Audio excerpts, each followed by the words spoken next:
Meus amigos, bom dia. Que versículo bonito nós vamos estudar hoje. Romanos 8:11 diz assim: E se o Espírito daquele que dos mortos ressuscitou a Jesus habita em vós, aquele que dos mortos ressuscitou a Cristo também vivificará o vosso corpo mortal pelo seu Espírito que em vós habita. Não tem coisa mais linda para a gente poder pegar isso.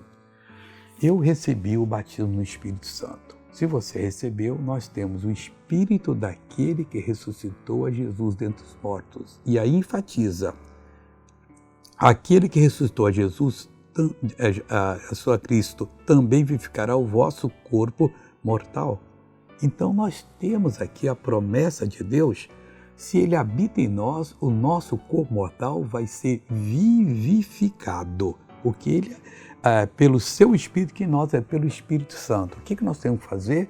Deixar o Espírito Santo nos dirigir. Espírito Santo, cumpra essa palavra, me dirija na palavra. E nós vamos acertar sempre. Veja essa pessoa que acertou, foi abençoada, eu já volto. Estou com chikungunya quase um mês. Você não podia fazer isso? Não levantou os braços nem nada. Olha só como é que ele andava. E agora como é que você está andando, homem? Acabou, pessoal. Valdemir foi curado. Glória a Deus. Agora eu quero orar para você acertar e ser abençoado. Pai, eu oro por essa pessoa, eu a abençoo. Eu repreendo todo o mal que está na vida dela, mando que saia em nome de Jesus. E você diz amém.